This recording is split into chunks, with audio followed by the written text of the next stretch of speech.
Bismillah ar-Rahman ar-Rahim. Alhamdulillah wa salatu wassalamu ala Rasulullah. We continue reading from Imam Al-Ghazali's The 99 Beautiful Names of God, Al-Maqsad al-Asma fi Sharh Asma Allah al-Husna. And we have reached chapter 3 of this translation by David Burrell and Nazih Dahir. And we are on page 27. On one name which has different meanings and is equivocal in relation to them. في الاسم الواحد الذي له معان مختلفة ومشترك بالإضافة إليها كالمؤمن مثلا. So I started by also reading the a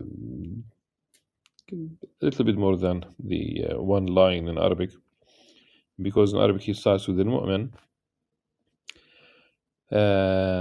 يراد به التصديق. An example of this is the source of security al-mu'min, for what might be intended by this term is faith, تصديق, and yet it might be derived from the word for security, amn, with the intent of communicating security and safety.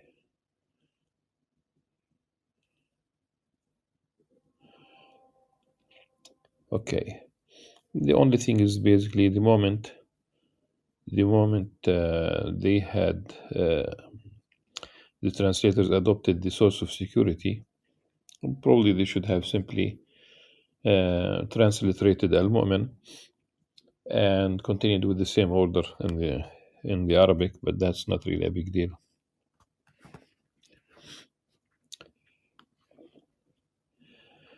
It is possible that it be predicated of both meanings, as in the predication rather of a common noun to the things it names, as when omniscient is predicated of knowledge of things invisible as well as visible, exterior as well as interior, and many other objects.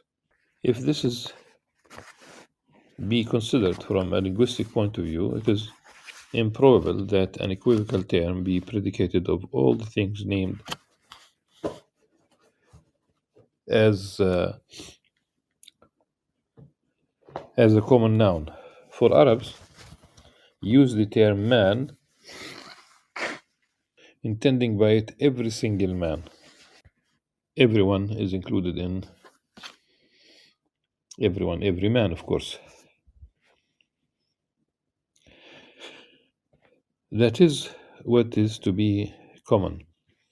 But they do not use the term eye, intending by it the eye of the sun, of a dinar, of a scale. Dinar here basically a coin of gold. And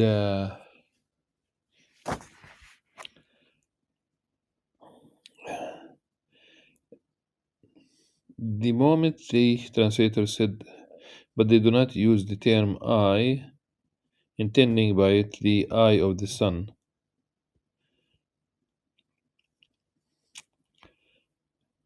because ayn is has different meanings, unlike the word man. When it is used in a context, it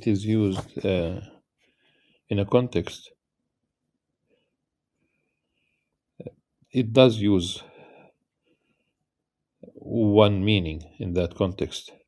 And the word ayn referring to a specific object, ayn al-shay', that particular thing. But then the spring whence water gushes forth, in the first three examples, it's the eye and something else is added to it. Eye of the sun, eye of the dinar, eye of a scale. But the The spring, the spring itself is uh, simply the العين المتفجرة من الماء in the Arabic text, but it's the عين in this context. Uh, if you give a command and you ask someone to bring water uh, from the عين, اجلب الماء من العين, obviously it's the spring water where water is gushing from underground.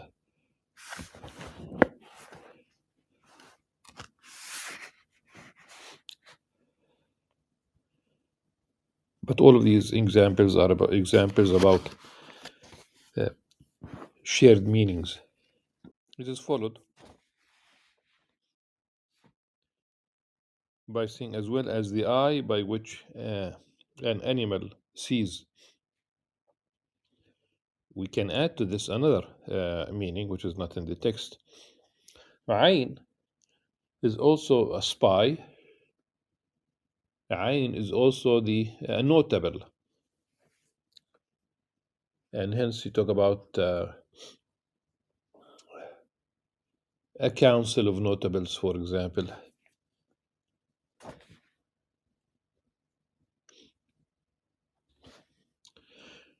This is an equivocal term, so uses like those just mentioned intend but one of its meanings, distinguished by what is associated with it. It was told of Imam al-Shafi'i, may God be pleased with him, in the Usul, that he said an equivocal term is predicated of all that it names if it appears by itself without a context to indicate the specifications. Whether this be an accurate report concerning him, it is nonetheless improbable, since the term I by itself is linguistically ambiguous unless a context indicates the specification, which is true. The position of Imam Al-Ghazali is true. So far as generalization is concerned, it is at variance with the original determination of speech. And indeed, regarding the way the revelation disposes words, it is not improbable that they be used according to the determination and disposition of Sharia as one word to intend all the meanings. Thus, the term faithful will be used according to Sharia for the believer and also connotes security, but the determination of Sharia, not of language. People might not know that it is very typical for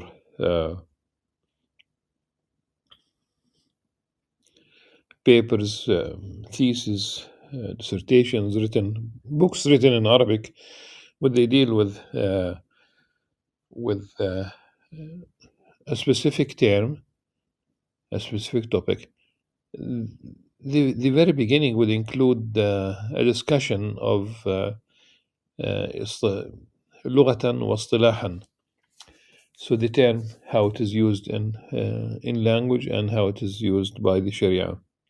As the term for prayer, salah, or fasting, siyam, are specified by the disposition of the law for some things which the determination of language does not impose.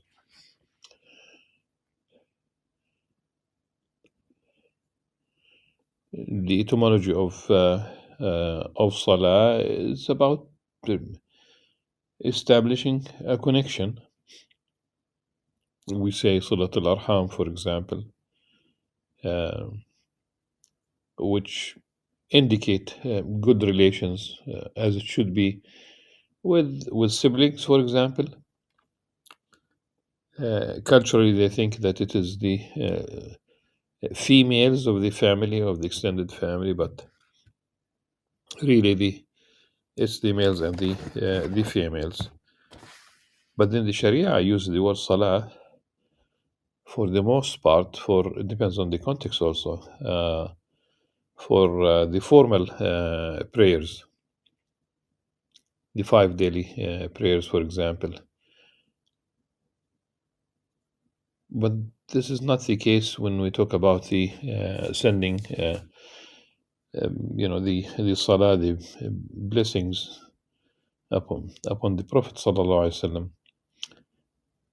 When we say "Inna Allahumma la yusalluna al Nabi," we don't say salah here as a formal prayer amongst the 5 daily prayers. The same thing about fasting. At least there is one use in the Quran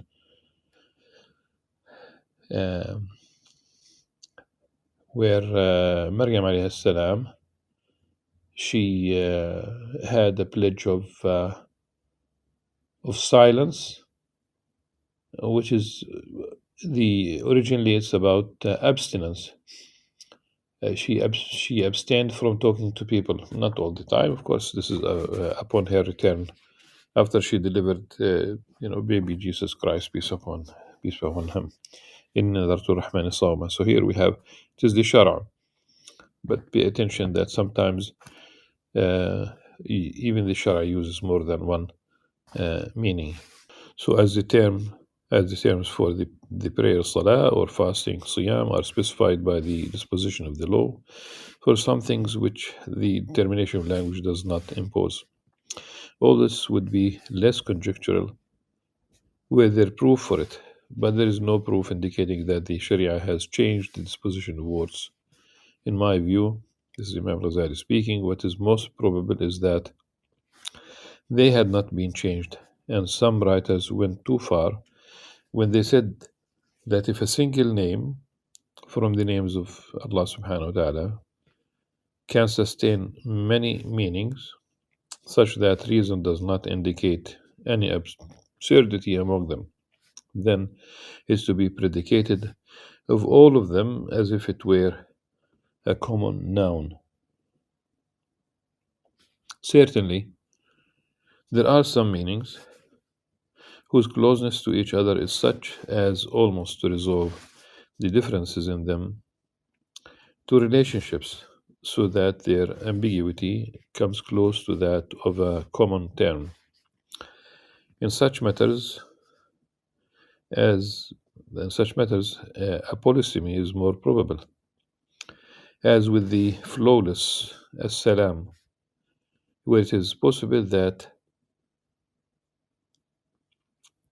what is intended to be his flawlessness with regard to defect or shortcomings, and also possible that what is intended to be the flawlessness of the creature by him and through him, by Allah subhanahu wa ta'ala and through Allah subhanahu wa ta'ala.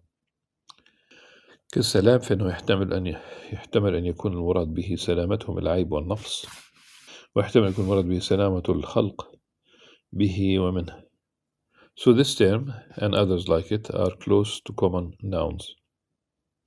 If it is determined that the more correct inclination is towards withholding specification, then seeking a determination of specific meanings will be simply a matter of individual judgment, and the arguments supporting one's judgment regarding the determination that the meanings are specific will be: number one, but just before I continue, there is a meaning about as-salam which partakes in the notion of peace. If we speak about Allah subhanahu wa ta'ala, of course, if we refer to Allah subhanahu wa ta'ala, you might say flawless peace, but it's about peace and it's not about being flawless, because it is given. All the names of Allah subhanahu wa ta'ala indicate attributes that are uh, perfect, absolute. So, number one, that is more fitting to render al-mu'min as what communicates security, and that is more appropriate for giving praise in regard to Allah subhanahu wa ta'ala than belief. Whereas the term belief would be more appropriate for someone other than God, since everyone should have faith in Him and believe in His words. And the one believed in ranks higher than the one believing. It ranks higher than the one believing. Or number two, that accepting one of these two meanings does not make two names synonymous, as may giving guardian, muhaymin, a sense other than that of all observant, raqib. For guardian, muhaymin is more appropriate than all observant raqib. We may say that this because al-raqib also appears in the list, and synonyms, as we mentioned, is improbable.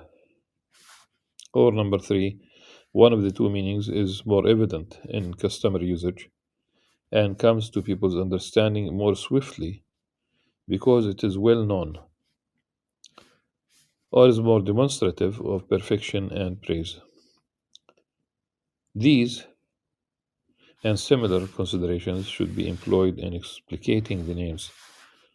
For each name, we only mention that one meaning which we judge to be closest, and pay no attention to the rest unless we hold them to be familiar, to be similar, as we have mentioned. As for multiplying various remarks about the matter, we do not see any benefit in that, since we do not regard equivocal terms to be common nouns. That's the end of chapter 3, and chapter 4 is a bit long, and inshallah we'll deal with that tomorrow, بإذن الله عز وجل. Not promising that we'll finish all of chapter 3, but we'll attempt to do that, inshallah.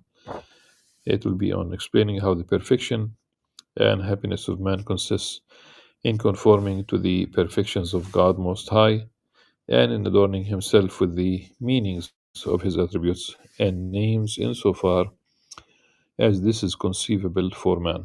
Until then, subhanakallah wa bihamdika, nashhadu an la ilaha illa anta, astaghfiruka wa atubu ilaik. Assalamu alaikum wa rahmatullahi wa barakatuh.